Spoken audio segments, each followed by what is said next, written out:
All right, so Shedeur Sanders had a shaky start. So far, Shedeur Sanders has been struggling in today's practice, while Deshaun Watson actually had the better day of all the quarterbacks. Deshaun Watson had the better day of all quarterbacks. He had a rough start. He needed this type of practice. So it finally happened. 7 days into Browns camp, Shedeur Sanders threw his first ugly rep of the summer. A red zone interception. And you already know what came next. The people who have been waiting all offseason to bury this kid grabbed the clip and ran. Meanwhile, Deshaun Watson picked the same day to have his best practice yet. So, on paper, the story writes itself. Rookie stumbles, veteran roars back. But if you actually watched the whole thing, you know the real story is nothing like that. Let me show you. Let's set the scene because context matters here. This is day 7. Todd Monken has been rotating Watson and Shedeur with the first team every single day, and he has said flat out that nobody is the named starter yet. Both guys are getting real reps. Both guys are getting graded, and up to this point, the rookie had been the steadier of the two.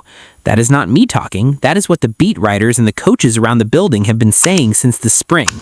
Then day 7 shows up, and Shedeur throws a pick in the red zone. First interception of camp. And look, I am not going to sit here and pretend it did not happen.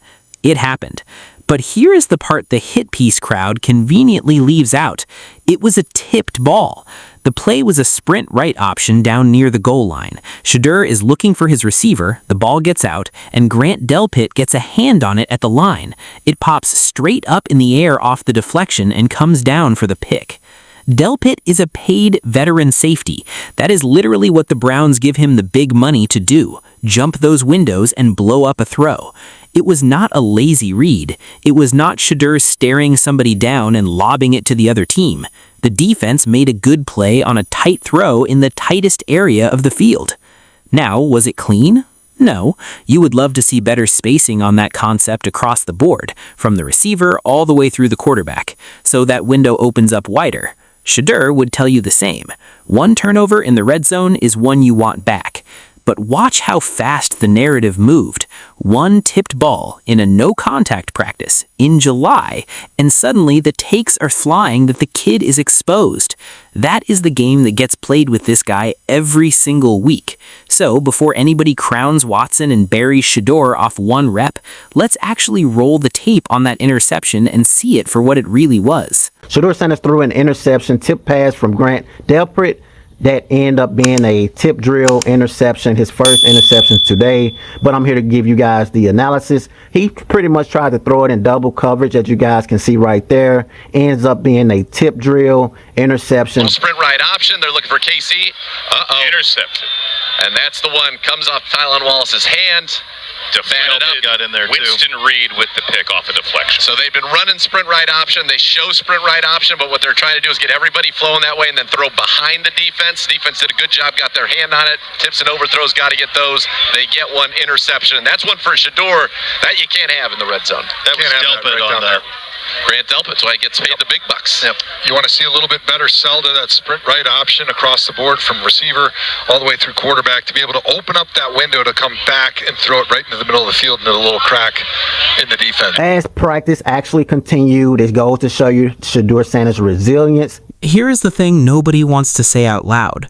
That was the worst thing that happened to Shedeur all day. One tipped ball. Now watch what he did after it. Because this is the part that actually tells you who a quarterback is. Anybody can look good when everything is going right. The question is what you do the rep after you get punched in the mouth. And Shedeur's answer on day 7 was pretty clear. He did not fold. He did not get shaky. He reset and started moving the offense. Right after the pick, he is in a 3rd and 5, and he hooks up with Gage Larvadon to move the chains. That is a grown man throw in a real down and distance. Then he drops a slant to Tylan Wallace that was flat out on the money. Good ball, on time, right in the window. And then he did something that doubters keep telling us he cannot do. He used his legs. For months, the book on this kid has been that he is not mobile, that he is a statue in the pocket. I genuinely do not know what film those people are watching, because on day 7, he is showing real speed on the move. And remember who his head coach is, Todd Monken loves a quarterback who can threaten you with his legs. This is the same coach who built an offense around Lamar Jackson, so Shedeur showing he can create outside the pocket is not a small thing. That is him checking a box the critics swore he could not check. He also gets into the red zone and links up with Quinshon Judkins on a nice play, then flashes on a creative trick play design with the young receivers, Denzel Boston and Casey Conception. Those two rookies, by the way, are turning into something. The people in that building are already talking about them like they are going to be a big part of this offense, and Shedeur is right in the middle of it, running the show, spreading it around, keeping his poise. So let's tally it up. 1 tipped interception, and then a string of on-time completions, a third down conversion, a designed run showing off his athleticism, and clean operation in the red zone. That is not a guy who got exposed. That is a guy who had one bad snap and answered it like a pro. But you would never know that if you only saw the interception clips somebody clipped out of context. So let's not do that. Let's actually watch the bounce back, the throws and the plays that came after. And you tell me if this looks like a quarterback who is in over his head. Yeah, he threw an interception, but he knows how to bounce back through adversity. Hooking up with Gage Larvadan, 3rd and 5 situation, moved the sticks. Right here he had Tylan Wallace on a slant route. Actually a very good pass right there. Shedeur Sanders showcasing that speed. They said Shedeur Sanders wasn't mobile. I don't know what they're looking at, because Shedeur Sanders showing that speed right here on this play. You guys know Todd Monken loves mobile quarterbacks, as he coached Lamar Jackson. Right here in the red zone, hooking up with Quinshon Judkins. Nice play right there. Trick play right here. This was very creative. In around Denzel Boston. Denzel Boston and KC is definitely going to be something special for this offense. Shedeur Sanders right here and Paz Skelly hooking up with Denzel Boston. You guys are going to see come around on the screen and just sit in the zone. Now, to be fair, this is a two-man race, and Watson picked today to remind everybody why he is still in it. Let's give the man his credit, because here is where I am different from the rage bait channels. I am not going to pretend Deshaun Watson stunk it up so the story fits better. He did not. Day 7 was his best practice of the summer, and he earned every bit of the praise he got. Watson had a rough start to the day, which honestly, he's had a rough start to a lot of things lately, and then he settled in and cooked. He hooked up with Jerry Jeudy on a curl, he hit Casey Conception on an end breaker. On the goal line, he looked sharp, decisive, and in command. In those tight red zone windows where you have zero room for error, it was touchdown, touchdown, touchdown. Quick decisions, confident throws. This was the version of Watson the Browns have been paying for and waiting on. And the coaching staff noticed. One of the offensive voices in that building was raving about how Watson operated from start to finish, calling it a very impressive day, pointing out how he took advantage of the run-pass option looks and how much sharper he was than he had been in the last few practices. That is real. When your veteran shows up and stacks touchdowns in the red zone, that matters, and the guys grading it are going to reward it. But let's be honest about what this actually is. This is a comeback relative to where Watson has been. Remember the situation this man is in. He is coming off 2 Achilles injuries. He missed all of last year. His deal is fully guaranteed at a number that is basically impossible for this team to move on from. So the Browns need Watson to look good. They are financially married to him. When he has a day like this, the building exhales. And that is fine. Competition is good. It makes both guys sharper. Shedeur said it himself, essentially, that mistakes are part of getting great, that not every day is going to be perfect. Having a veteran push you every rep is how a rookie grows up fast. But here is the question that actually decides this thing. When Watson has his best day of the summer and Shedeur has what everybody is calling his worst day of the summer, how far apart are they really? Because if the answer is what I think it is, then this whole panic today falls apart. Let's watch Watson's day first, the throws that earn the hype, and then we will put the numbers side by side. Move the sticks. Deshaun Watson had the better day of all quarterbacks. He had a rough start. He needed this type of practice. Jerry Jeudy on a curl, and he also hooked up with KC on an end breaker as well. G. Bush spoke very highly of Deshaun Watson's, I guess, best practice of today, as you guys can see. So before we get to G. Bush, take a look at Deshaun Watson hooking up with Jerry Jeudy right here on the curl route. As you guys can see, G. Bush pretty much was speaking highly as far as reporting all the positive things from Deshaun Watson. Nice strike to KC. Next play, a nice throw to Jerry Jeudy. You guys saw that in the previous video. KC made some awesome plays. Watson looked very sharp on the goal line. But if you guys are not watching the actual correct YouTuber, they probably will sit there and say Shedeur Sanders struggled just because he threw one interception. I'm here to tell you guys right now that was not the case. The man just made one mistake, for crying out loud. Only remember maybe one throw for Deshaun that was a little bit off, and all of his decisions that he made. And he had a number of times where they were giving him the run pass option with some of those short yardage plays, some of those third mediums, where you want a quarterback that has an opportunity to threaten the defense with his legs, and he took advantage of it. I thought all the way across the board, it was a very impressive day. Okay, so Watson has his best day. Now here's the number that broke my brain because it flips this entire storyline upside down. Let's go to the QB tracker for day 7. This is the receipt. On the day everybody is calling Shedeur's worst practice of camp, the rookie finished 11 of 16 with 2 touchdowns and the 1 tipped interception. Read that again. On his bad day, throwing into a real defense, he still put up 2 touchdowns and completed almost 70% of his passes.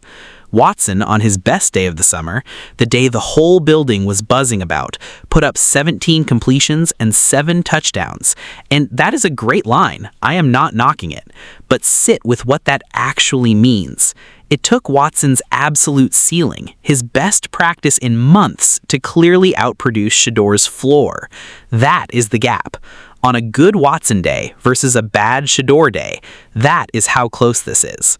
There's a line that gets thrown around about this kid, and after day 7, it hits different. Shedeur's worst day is better than most quarterbacks' best day. When your bad practice still ends with 2 touchdowns and a near 70% completion rate, you are not the guy anybody should be worried about. You are the guy the other quarterbacks are chasing. And do not skip past the rest of the room because it tells you something too. Dillon Gabriel went 4 of 6 with a couple scores in limited work. The undrafted Arm Green is barely getting reps at all during this stretch of the competition. This is a 2-horse race, and the 2 horses are Watson and Shedeur. Everybody in that building knows it. Now put it all together. Shedeur throws 1 tipped pick, and the outside world acts like the sky is falling, but the coach still trusted him with the final 2-minute drive of the day. Not Watson, because Monken wanted to end practice on a positive note. Think about that.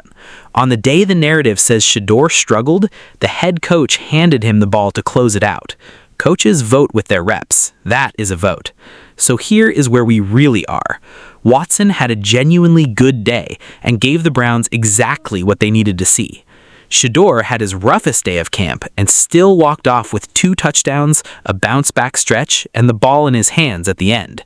If that is a bad day for the rookie, this competition is closer than anybody outside Cleveland wants to admit. Let's look at that tracker together. He had the angle there, and I think As we take a look at the QB tracker, we see Shedeur Sanders' worst day is just about better than Deshaun Watson's best day. 11 of 16, 2 TDs, 1 interception. Deshaun Watson, 17 of 20, 7 TDs. Dillon Gabriel was 4 of 6, 2 TDs, and Green was 0 And if you still think the coaches are the only ones paying attention, wait until you hear what the fans standing outside that practice had to say. Because the coaches are not the only jury here. The fans showed up on day 7 and they were not quiet about it. Reporters walked up and down the crowd asking the same simple question: who do you want at quarterback this year?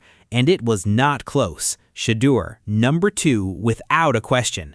Guy after guy, jersey after jersey, all pointing the same direction. One older fan in a classic Bernie Kosar jersey, a guy who has watched real Browns quarterbacks come and go, said it plain: he is going with Shedeur.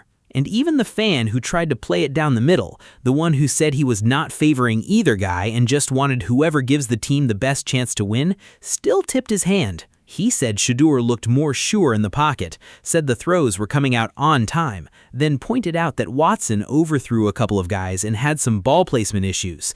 So even the neutral guy watched the same practice everybody is calling Shedeur's worst and came away leaning toward the rookie. That is what people keep missing about this whole thing. The fan base is not waiting to be convinced. They are already there. They watched a tipped interception and a bounce back and a 2-touchdown day, and their verdict did not move an inch. Everybody is rocking with 2. So the only real question left is how long the front office can keep pretending this is a coin flip. So let's bring it home. Day 7 was supposed to be the day the doubters finally got their moment. Shedeur throws a pick, Watson has his best practice, and the narrative hands itself over. Except it did not hold up for even one full practice. The interception was a tipped ball. The bounce back was real. The 2 touchdowns were real. The final drive went to the rookie, and the fans did not blink. Watson earned his good day. Shedeur survived his bad one and still out-touchdowned the room on his floor.